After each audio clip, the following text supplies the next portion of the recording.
सबको जय यीशु। मैं लामेश्वर कौर। आज विशेष करके हम साधारण काल के 11वां रविवार द्वितीय वर्ष पहला ग्रंथ एजेकियल से 17 अध्याय 22 से 24 और स्तोत्र ग्रंथ बयानी 2 से 3 और 13 से 14 और दूसरा पठन द्वितीय करिन्थ 5 अध्याय 6 से 10 और सुसमाचार मार्क 4 26 से 34 तक। तो इसी ग्रंथों में जो कुछ लिखा गया है विशेष करके स्वर्ग राज्य के बारे में, इसलिए हम स्वर्ग राज्य के बारे में चिंतन करेंगे। तो पहला ग्रंथ एजेकियल का अर्थ होता है प्रभु मेरा शक्तिदाता, तो उसी ने उनको शक्ति दी है।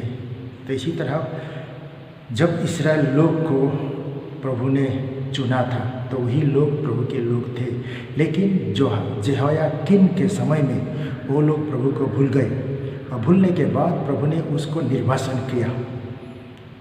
ईसाई पूर्व 6 से 5 में उनको इस्राएल से बाबिल का राजा नेबुकदनेस्सर उनको बाबुल ले गया। फिर वो 597 में फिर आ गया और उसी समय वो फिर लोगों को ले गया और उसी समय नबी एजेकियल भी उनके साथ गया और वहाँ बाबुल जाके वो अपना नबियों का कार्य 593 में शुरू किया। तो इसी तरह फिर अंतिम में बाबुल की राजा नेबुकदनेस्सर ईसाई पूर्व 586 में आया इस्राएल को और इस्राएल का मंदिर यरूशलेम मंदिर को वो पूरा ध्वंस किया और उसके बाद सब लोगों को ले गया और बाकी जो लोग गरीब थे वो लोग खुद वहाँ रह गए। तो ये था इस्राएलियों की स्थिति, इस्राएलियों की जिसको प्रभु ने चुना था अपने लोग को करके अपना राज्य बनाने के लिए, उसी लोगों को वो चुना था। प्रभु की राज्य इस पृथ्वी पर स्थापना करने के लिए उनको वो चुना था, लेकिन वो लोग विश्वासघात करके वो लोग निर्वासित हो गए। फिर भी एजेकियल ने उनको सांत्वना वाणी देते हैं। तो वो 17 अध्याय 22 पद में कहते हैं, मैं देवदार की फुनगी से उसकी ऊंची ऊंची शाखाओं से एक हटनी काटूंगा, उससे मैं स्वयं एक ऊंचे पहाड़ पर उसको लगाऊंगा।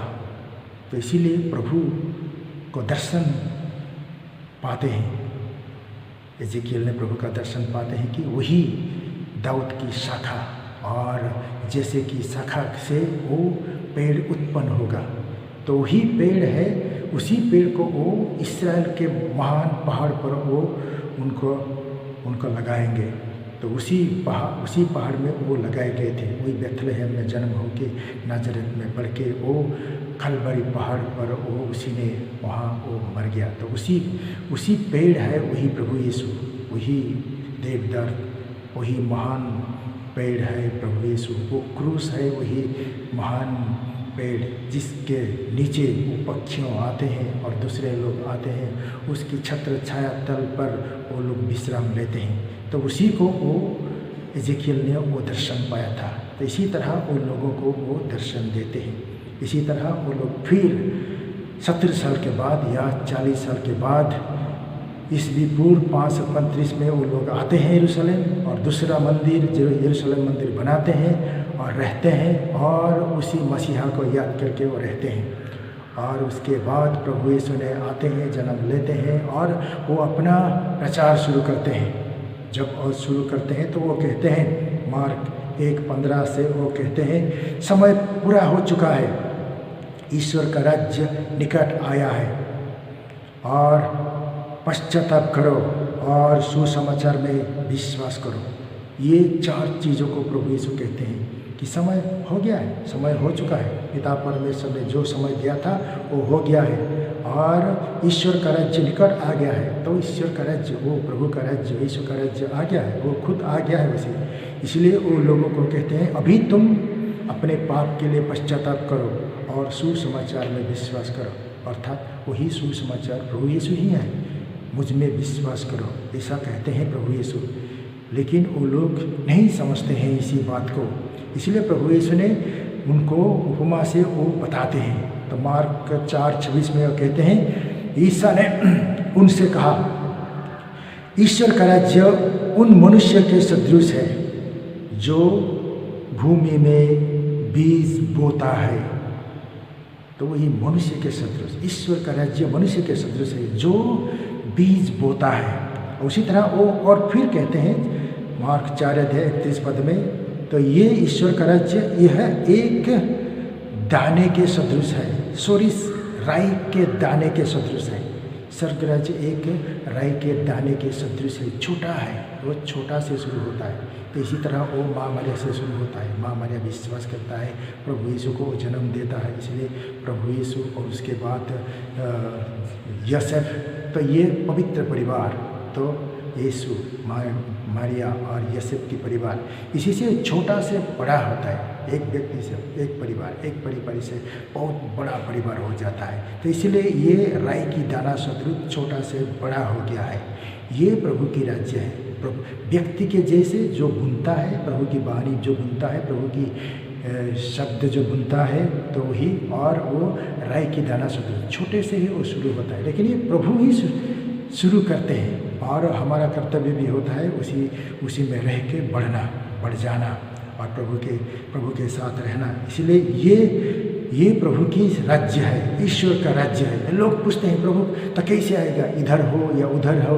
तो ऐसे प्रभु कहते हैं कि ये ईश्वर का राज्य तुम्हारे भी बीच में है।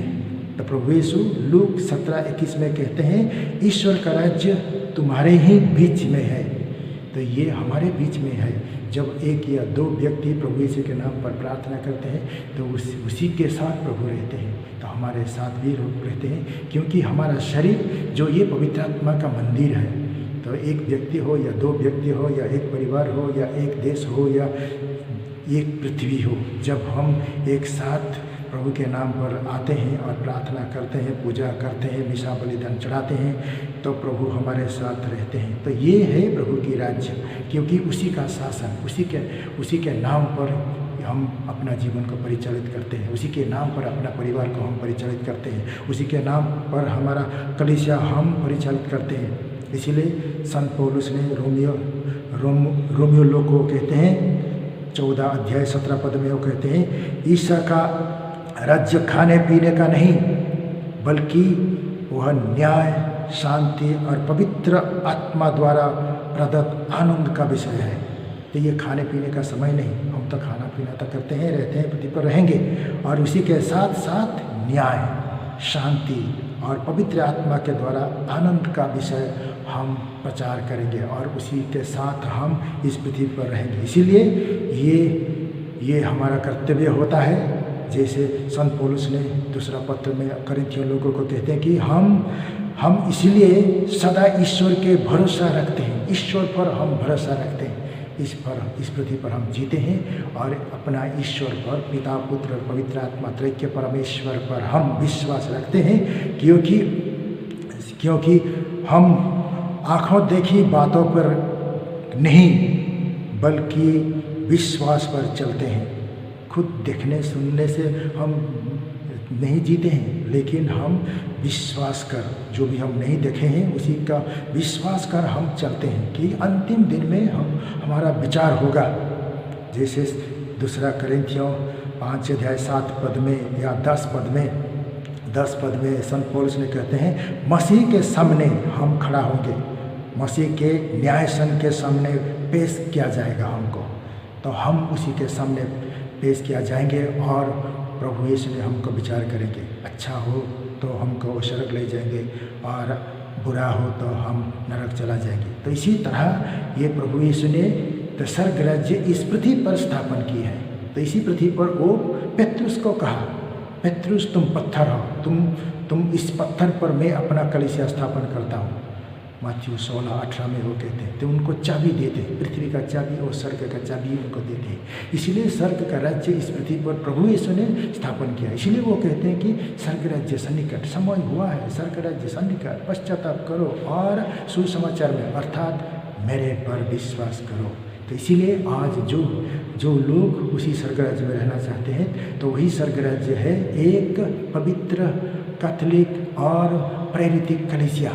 तो उसी कलीसिया में रहना, उसी कलीसिया है इस पृथ्वी पर ये स्वर्ग प्रभु का राज्य, स्वर्ग राज्य इस पृथ्वी पर। इसलिए हम उसी विश्वास के साथ, उसी भरोसा के साथ हम इस पृथ्वी पर जीते हैं।